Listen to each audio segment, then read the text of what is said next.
అన్నయ్యా నువ్వు పిలిస్తే చెల్లిలా జన్మనెత్తాను.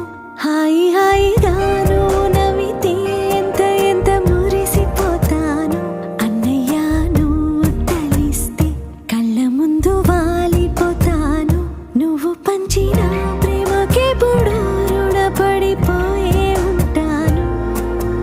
ఈ రోజు కోసం నేనెంతగానో చూస్తూ